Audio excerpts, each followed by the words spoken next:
Hello, everyone. Today I have proud privilege to have with me Dr. Ashish Patra.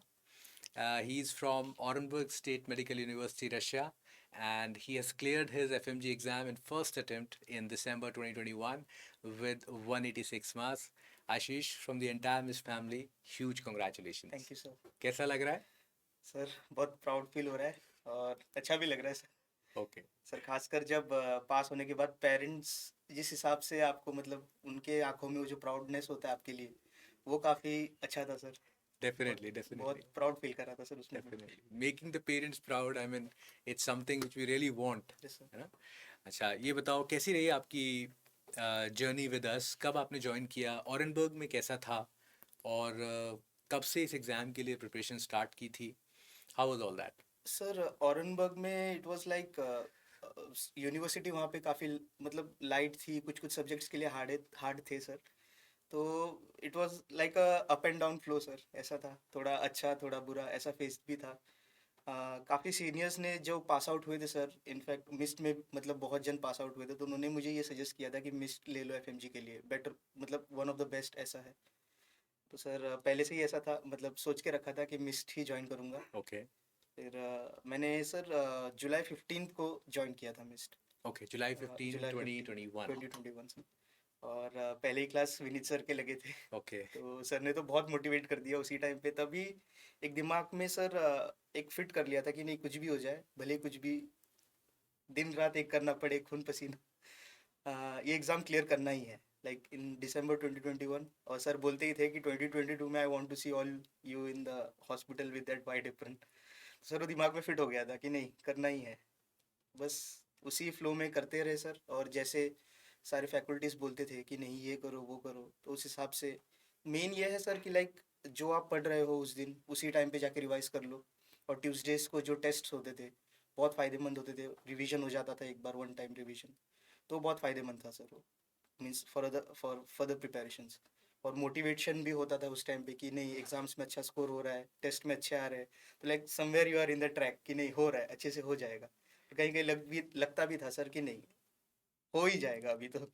तो आशीष ये बताओ कि मतलब जैसे initially I think you are in the online live regular yes sir, batch yes sir, and you are from that strata who has witnessed both the things. Yes sir, yes online batch भी लिया है और फिर बाद में offline भी तुमने किया। तो ये बहुत बड़ा एक प्रॉब्लम आता है कि टाइम मैनेजमेंट कैसे होगा, क्लासेस बहुत लॉन्ग चलती हैं। So how would you manage the time? तो वो कैसे करते थे आप लोगों की भी क्लासेस 10-11 आवर्स तो होती यस हैं। सर। तो कैसे मैनेज करते थे टाइम सर को? कितना स्टार्टिंग, सोते थे, ये बहुत इंपॉर्टेंट है। सर सोने का तो सर ऐसा था कि कुछ भी हो जाए, मैं और मेरा रूममेट हम साथ में रहते थे, दोनों ही हम मिस्ट के ही थे। तो हमने डिसाइड कर रखा था सर, जब तक हम रिवीजन नहीं करेंगे उस दिन का तब तक हम सोएंगे नहीं। ओके, फिर भले ही सुबह नेक्स्ट डे कितनी ही जल्दी उठना पड़े, ऑनलाइन हो या ऑफलाइन क्लासेस के लिए ओके, हो। तो स्टार्टिंग में थोड़ा प्रॉब्लम होता था टाइम मैनेजमेंट करने के लिए। फिर अपने आप फिर वो हैबिचुअल हो गया sir, like sleeping hours sir हम 5 से 6 घंटा कभी हो जाए, या फिर उससे भी कम, मैक्सिमम 5-6 आवर्स हम सोए होंगे सर कभी। so I mean guys, all of you who are seeing this, again a very important message he has given, that in the start he felt a little disturbed, the sleep cycle was not good, and he also had that feeling ke kaise hoga ye. But then he was able to sleep for 5-6 hours, and that is what a healthy mind requires, 5 to 6 hours of sleep. हाँ जी. Yes sir. फिर उसके बाद sir offline online class में फिर बाद में ऐसा था कि सर थोड़ा और टाइम एडजस्ट हो ही जाता था, क्लासेस थोड़े आगे पीछे करके Hmm. हो जाता था। फिर उसके बाद जब ऑफलाइन क्लास स्टार्ट हुई sir in the month of September I think, तो उस टाइम पे तो ऐसा था कि नहीं, क्लासेस ही अटेंड करने हैं, कुछ भी वो तो मिस नहीं कर सकते।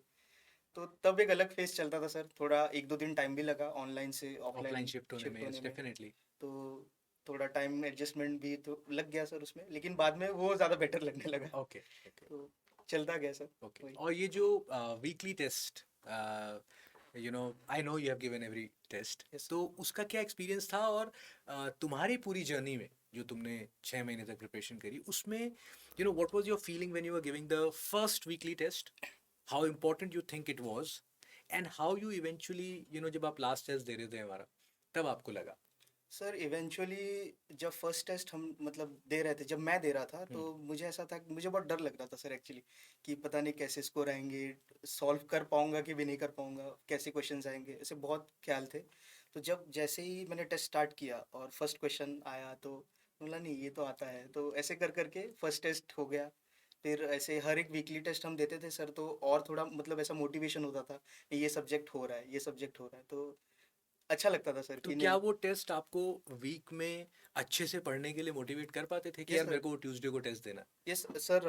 वीक हर एक का जो एक तो सब्जेक्ट वाइज हो जाता था सर कि नहीं ये सब्जेक्ट कंप्लीट हो जाएगा, ये सब्जेक्ट का एक बार रिवीजन हो जाएगा टेस्ट के लिए, तो उसके लिए भी अच्छा लगता था कि नहीं कर लेंगे, ये हो जाएगा।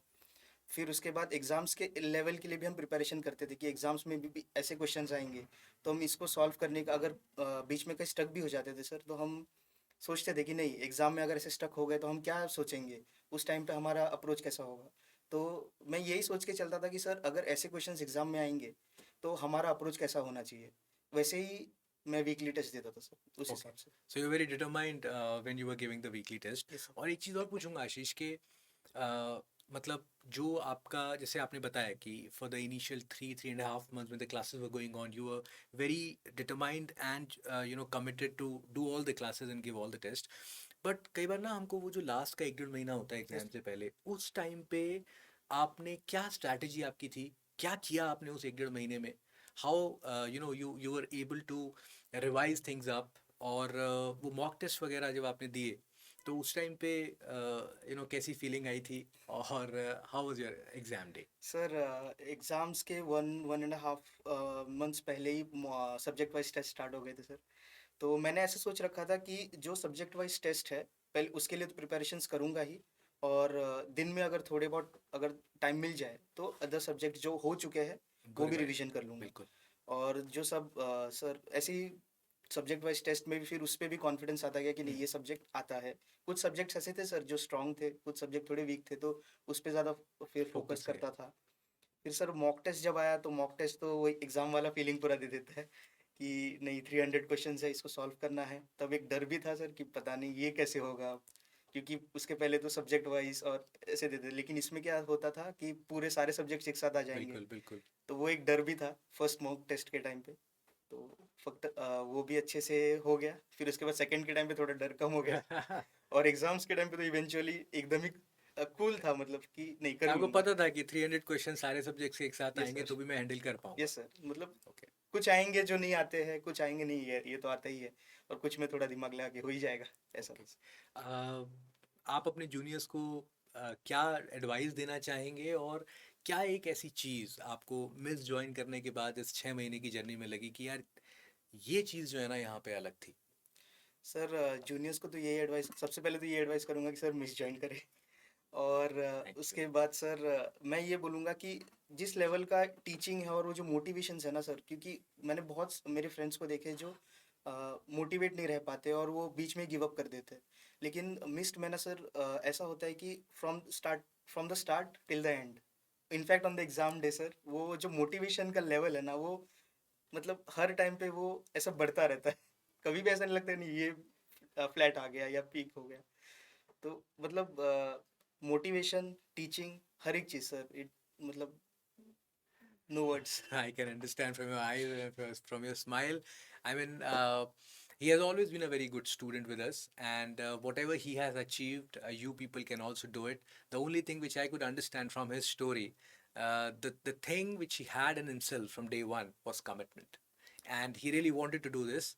And you all, you know, you have made all of us proud, thank you and you have made your parents proud, and more importantly, the smile and the confidence which I can see in you, you have made yourself very proud. Thank you sir. So we wish you all the best for future, and this is just a token of appreciation we want to give you. Ashish, may God bless you in all the spheres of life. Thank you sir.